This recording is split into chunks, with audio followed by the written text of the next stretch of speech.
sursaut républicain face aux attaques contre les acteurs du monde hospitalier. Vous avez été victime de ces attaques, vous, Karine Lacombe. Bien sûr, j'ai également signé des tribunes, fait des conférences de presse pour dénoncer les menaces verbales, mais également les menaces physiques envers les soignants. Vous êtes toujours victime de menaces? Ah, bien sûr. Menaces verbales, bien sûr. Menaces verbales, comment s'expriment-elles? Sur les réseaux sociaux, par mail, et puis physiquement dans la rue. En face à face dans la rue, bien sûr. Physiquement dans la rue? C'est-à-dire? Face à face dans la rue, des menaces verbales. C'est-à-dire? Des insultes, des accusations, des accusations d'être responsable de l'enfermement de la population française. Oui.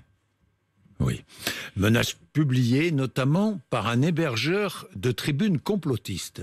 Je pense à France Soir. Oui. Ça vous est arrivé, ça aussi? Bien sûr. Récemment. D'être nommément désigné, bien sûr. Nommément désigné. Vous avez déposé plainte ou pas? Je n'ai personnellement pas déposé plainte moi-même, parce que déposer plainte depuis 1 an et demi, je l'ai beaucoup fait. Ça n'a servi à rien? Beaucoup, voilà, vous savez, déposer plainte pour des mots, c'est pas toujours vraiment pris en considération, à moins qu'il y ait une répétition extrêmement importante qui confine au harcèlement. Mais en revanche, les autres personnes qui ont été nommées dans cette plainte ont déposé plainte, oui. Ouais. Vous continuerez à vous exprimer, Karine Lacombe, d'ailleurs vous êtes là. Bien sûr. Librement. Voilà, absolument.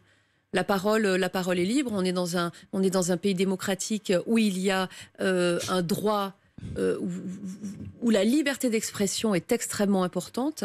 Et d'ailleurs, c'est la raison pour laquelle on est souvent l'objet de menaces et de calomnies sur les réseaux sociaux ou de calomnies dans les médias traditionnels. Et malgré tout, il n'y a pas de mesures qui sont prises parce qu'on est dans la liberté d'expression. Donc je continue. Est-ce que vous pensez que le gouvernement, justement, est-ce qu'il n'y a pas de sursaut républicain? C'est ce que disent tous ces médecins ou directeurs d'hôpitaux qui sont attaqués.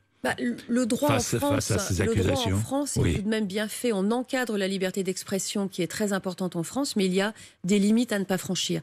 Ce que l'on demande, c'est que les limites à ne pas franchir soient effectivement imposées à ceux qui les franchissent. Quand par exemple, dans cette tribune de François, on appelle de façon absolument évidente à passer à la guillotine les soignants qui pratiquent la vaccination et qui se sont engagés dans la pandémie pour lutter contre le virus, oui, il faut faire appliquer la loi.